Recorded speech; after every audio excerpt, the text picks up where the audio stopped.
Maybe this isn't true for you, but it's definitely true of me, that sometimes it's hard to gain perspective.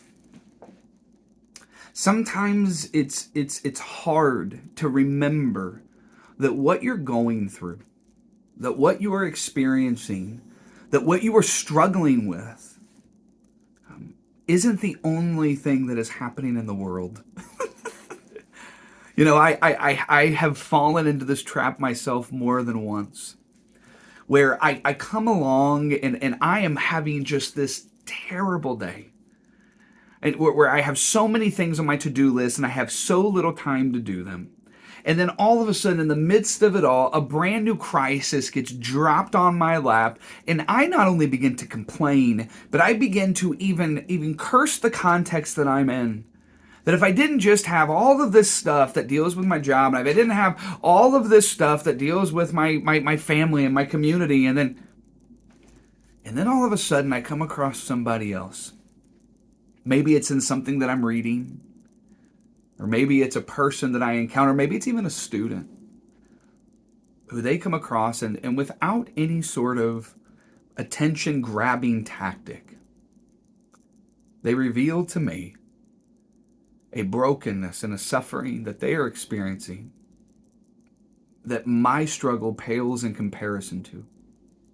And I know, comparing myself with others is a dangerous thing to do.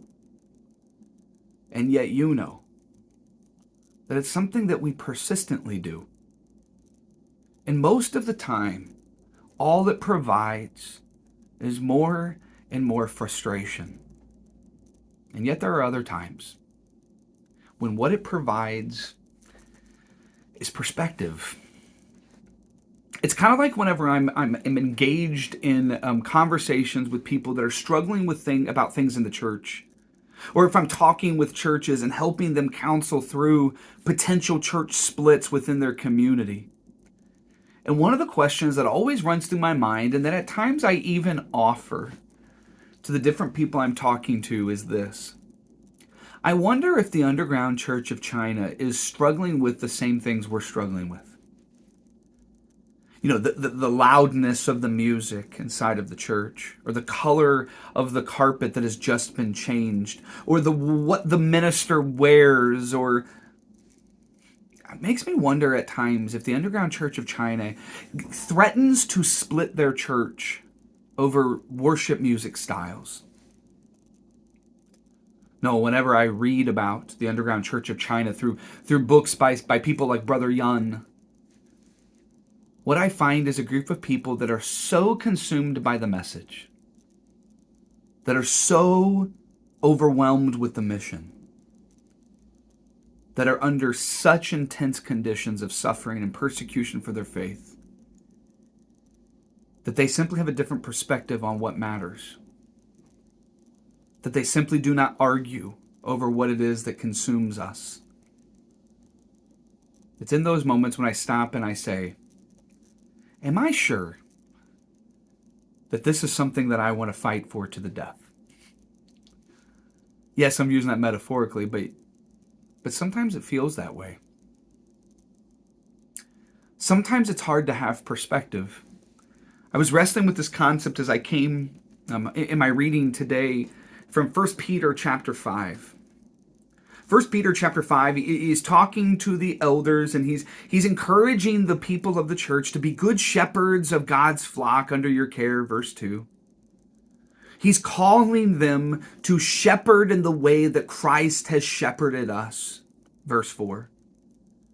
And then in verse 5, he starts to talk about the way in which the younger people in the congregation interact with the older people in the congregation.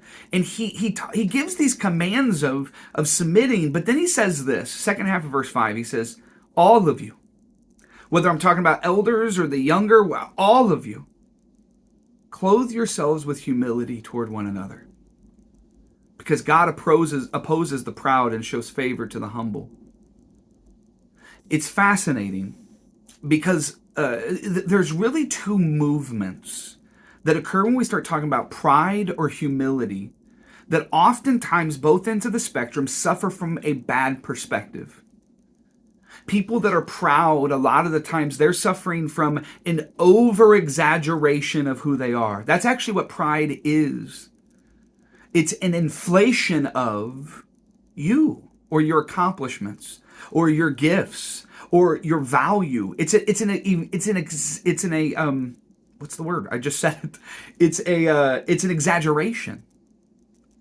But in the opposite sense, the definition of humility in the church does the opposite.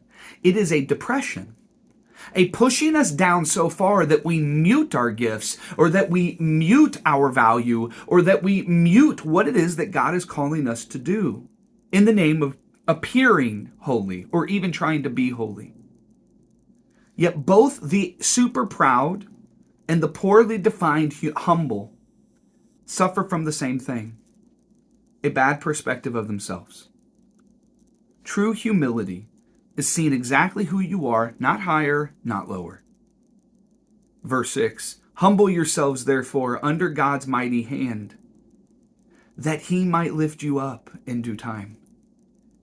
That when we come to the Lord and we say, this is who I am, I know I am not you. I know of your infinite power and strength. And I know that I have failed. And yet in that moment, as you are identifying the differences between you, the Lord says, but I would like for you to come up to where I am, to see yourself the way that I see you. And it's in that moment that verse 7 starts to make sense. And cast all your anxiety on him because he cares for you. You know, it's one of those things where years ago I preached a sermon to a group of to a youth group. And I had no idea the sermon was going to be this impactful. But it was overwhelming, the response. They were weeping and repenting, and they were coming together. And here was the message that I preached. This was the message. Hey, young kids. Hey, students. You're saved. Most of these people I was talking to, I've known them and their families for years, and each of them had been baptized, and each of them were deeply involved in the church. But the problem was they were still wrestling with, am I saved, am I not saved? And finally I just said, you're saved. Now get out there and do something. Stop questioning about things at the very beginning of the race and start running the race. And my goodness, just that shift in perspective started to cause the youth group to expand, to bring others in. Why? Because they were no longer paralyzed by their anxieties about whether or not they can trust that God cares for them, about whether or not that God's going to find a loophole to kick them into hell. No. Instead, they humbled themselves before the Lord and they allowed him to raise them up in his time, so that they can be free from anxiety, free from fear, knowing that he cares for them, knowing that he loves them. This is my challenge for you this week. Gain a new perspective. Whatever you're struggling with, look at the ideal, look at the early church, look at the underground church of China, and for a brief moment, allow yourself to compare, just so that you can put it into perspective. And hopefully, you'll be able to see yourself more clearly. And even better yet, you'll be able to see God more clearly. I love you guys. Have a good week.